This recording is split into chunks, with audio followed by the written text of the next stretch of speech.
মানুষ পিঠ পিছে কথা বলবে, সামনে এসেও কথা বলবে জানো, কারণ তুমি অনেক উপরে উঠে গেছো, এর জন্য তোমার পিঠ পিছনে সামনে এসে কথা বলার চেষ্টা করবে। এমন কিছু কিছু ওয়ার্ড ব্যবহার করবে যাতে করে তুমি তাদের সাথে ঝগড়া করো। কিছু মানুষ আছে যেন পায়ে পাড়া দিয়ে ঝগড়া করার জন্য মানে উঠে পড়ে লাগে। তো এই ধরনের মানুষের সাথে কখনোই ঝগড়া লাগতে যাবে না। যদিও সে কটু কথা বলুক, তার মুখ আছে, আল্লাহ তাআলা সবাইকে চামড়ার মুখ দিয়েছে। অনেকে কন্ট্রোল করে, আবার অনেকে কন্ট্রোল করতে পারে না, প্রকাশ করে ফেলে মানুষের কাছে। তো যাই হোক, যে যেমন সে কিন্তু তেমনটাই প্রকাশ করার চেষ্টা করে। তো আমাদের সমাজে কিছু মানুষ আছে দেখবেন যে মানুষকে রাস্তাঘাটে দেখলে টিটকারিজনক কথাবার্তা বলে। এই ধরনের মানুষগুলো খুবই টক্সিক হয়ে থাকে। তো কি বলবো, তো যাই হোক, এই ধরনের মানুষের সাথে কোনোদিনও ঝগড়া করবেন না, কারণ এরা খোঁচাখুচি করে যাতে করে আপনি তার সাথে ঝগড়া করেন, বা তার সাথে মানে ঝগড়া করলে যাতে আপনাকে মানে সবাই খারাপ মনে করে। আসলে এই ধরনের মানুষ থেকে খুবই সাবধানে থাকবেন। আমিও মানে অ্যাভয়েড করার চেষ্টা করি এই ধরনের মানুষকে। তো যাই হোক, যে যেমন সে তেমনটাই করে। আর দেখেন আমি এখানে কি করছি, আমি কিন্তু চলে গিয়েছিলাম একটা পার্কে। তো অনেকেই যারা লন্ডনে আছেন তারা তো এই পার্ক অবশ্যই চেনেন বা জানেন।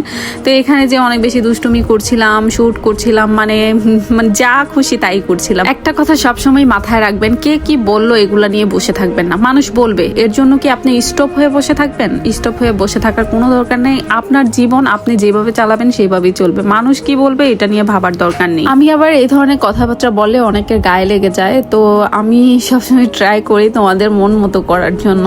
তো যাই হোক, এখানে দেখতে পাচ্ছ এত সুন্দর সুন্দর কিউট কিউট ফুল ফুটে আছে, মানে কি বলবো, ভিডিও না করে তোমাদের সাথে না শেয়ার করে পারলাম না।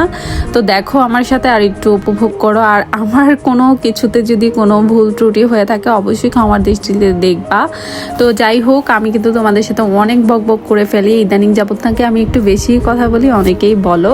তো যাই হোক, এই জন্য বললাম। তো তোমরা কিছু মনে করবা না, আর কোন ধরনের ভিডিও পছন্দ করো অবশ্যই বলবা। আর এখানে দেখো কিসের ডাইট আর ফাইট, আমার জন্য বিরিয়ানি নিয়ে আসছে। বিরিয়ানি দেখলে কিন্তু কারোরই মনে হয় না যে লোভ সামলাতে পারে না, তেমনই আমি মানে বিরিয়ানি দেখে লোভ সামলাতে পারিনি। আর এটা দেখো এত বেশি মজা, ভিতরে কিন্তু চকলেট থাকে, নটরেলা থাকে, খুবই মজা লাগে। তো এটা নিয়ে এসেছে। আর বাচ্চাদের জন্য জুস, আমার জন্য লেমন ছিল, লাইম ছিল।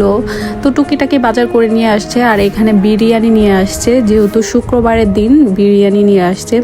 মানে প্রতি শুক্রবারে সে আমার জন্য বিরিয়ানি নিয়ে আসবে। যদিও আমি বলি যে আমি ডায়েটে আছি, আমার ডায়েট আর কি হবে, মানে বাসায় মানে বাহিরের খাবার মানে ধুম লেগে যায়, মানে কি বলবো।